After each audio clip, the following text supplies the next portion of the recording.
Hello everybody, it's me, just a veteran. Yep, you got it. I'm on my morning walk with my douche bag. Hamish.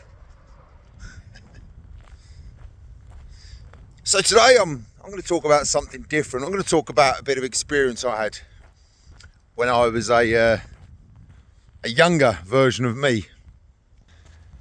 I was in a posting in Munster in Germany. It's a small police post. It's about 4 of us worked there. My Sarge and me seemed to get on all right. We had our moments. I pissed him off. He pissed me off. But generally, we got on well. Unlike many sergeants, he used to go out on patrol, which was quite reassuring. He wouldn't expect you to do something that he didn't do himself or wouldn't do himself, which is great. So let's just say, in a polite, respectful way, that, because I know he'll be watching this video, that he was a little bit vertically challenged compared to me. I'm like 6'5". So on patrol, we must have looked like flipping, I don't know, tall and short. But when you sat down in your police car, you look the same size. So we're on nights one night, it's Friday or Saturday in Munster. And we got the posh car, we got an Amiga. An Opel Amiga, all marked up. Now, contrary to popular belief, in Germany, due to the Status Forces Agreement, we actually had more power off camp than what we did on camp. Just wanted to point that out, you know, for you barrack room lawyer types. So we're out on patrol, and there's a lot of soldiers in the area of Munster. You've got the Guards Battalion over in Oxford Barracks. You've got the Cavalry Regiment in York Barracks. They were the two main ones, I suppose. And Munster was a lovely little city, really, really nice German, typical German sort of place, lovely place. And there was a particular haunt that the soldiers used to like to go to. It was a shithole, and I'm sure if the owners saw this video, they would agree. It was called the Zum Landsman. And this was in Munster, well, kind of just on the outskirts, really. Now, previous experience and intel would suggest that Zum Landsman was always a hot spot for a bit of bother on a Friday or Saturday night. So as a completely proactive measure, Sarge and me went down in the Opel Amiga, and we parked up on the street opposite the Zum Landsman. We were sat about 200 metres away, Your Honour. Now, this weren't any ordinary Opel Amiga. This was special. Yes, I hear you say, because you and Sarge were in it. No, not only because of that, but because we had an onboard camera system. Now, modern technology, you'd be like, so what? That's not special. You need to understand that this is like 20 odd years ago. So anything mobile that videoed was pretty cool. And even though in the eyes of many people we were just monkeys, we were quite proud to have and be trained in this equipment. So the onboard camera system was called a Provida camera system. And the camera sat behind the internal mirror, and in the boot was a not so small VHS recorder. Then in the centre console was probably a 5x3 inch screen, colour of course. We don't cut corners. Anyway, back to the story. So we parked up opposite the Zum Landsman, about 200 metres away. All's going well, and it was a bit boring. There was the odd person milling outside the pub. I don't mean milling as in boxing, for you military types. And we were there in a proactive stance.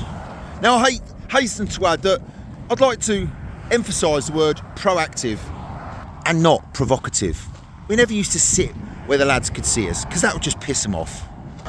Anyway, we'd talked some shit and chewed some fat, and our attention got drawn to the centre console, the screen in the middle of the car.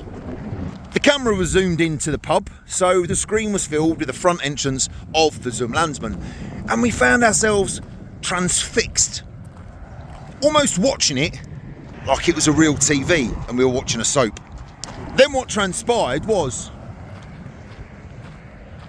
long story cut short, I won't go into too much detail, but what we believed to be 2 servicemen come out of the pub, and one twatted the other. This happened very fast. The second hit of the fight was said other hitting the floor with a thud. This was over literally in a matter of 1-2 seconds, very, very fast. And me and Sarge are just watching it. Almost to the point we had popcorn. We were totally detached from reality at this point. And then loads of people spill out of the pub. And as us military type would say, it fucking kicked off. After about 10 seconds of us watching the video, maybe not that long, but it seemed that long, we suddenly realised we weren't watching some video, it was reality.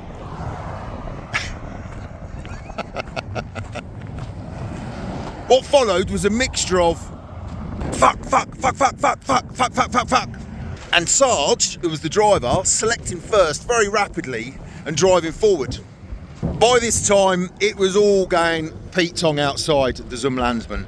And I just do not, this is no exaggeration because I don't need to, because I know it's true. There must have been 40 men and a few women beating shit out of each other outside. Now, because we know it's a well-known fact that the Royal Military Police are the hardest fuckers in uniform, don't get wound up, you know it's true. We done a rapid risk assessment, a dynamic risk assessment if you like, and we kind of realised that the odds were clearly in our favour for sorting this shit out. So me and Sarge exited from said police car in a very rapid mode in an elevated aggressive state, elevated but controlled. We call that the force continuum, meeting force with force. We racked our batons, and let's just say what followed was a very successful intervention and breakup of a large brawl which could have turned extremely nasty. Well, it kind of did for one guy who was the casualty laying on the floor, who we dealt with and who was aided by a girl from the medical corps. Sarge then walks into this nightclub, bold as fucking brass, with a personality that's at least 7'5".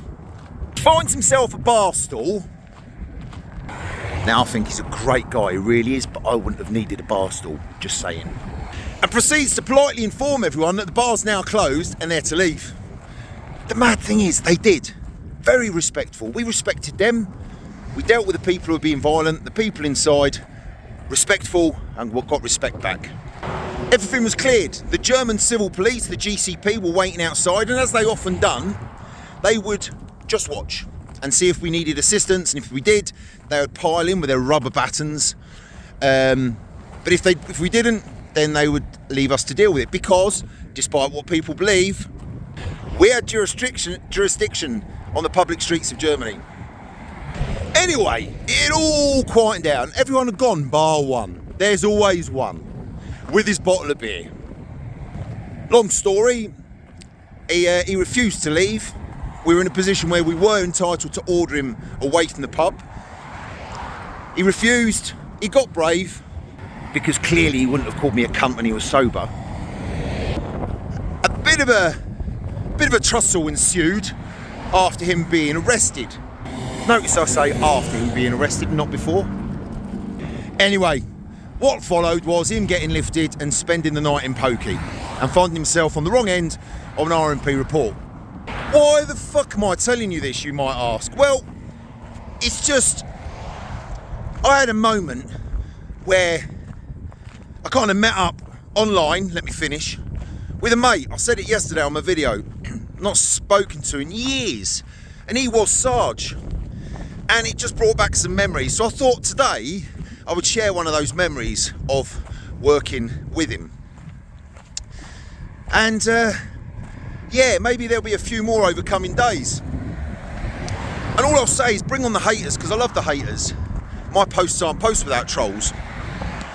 But genuinely, it's good to reminisce, isn't it? It's good to have memories. It's good to remember shit. And life is all about memories, isn't it? We might get in a position one day where we're too old to do things, but we'll live off our memories. Our memories will make us smile, even when our bodies maybe aren't. So whatever you're doing, wherever you are, make sure you have memories. Make memories. Do shit. Laugh a lot. Smile a lot. And stay in touch with mates, especially from fucking 20 years ago. Just a Veteran, out.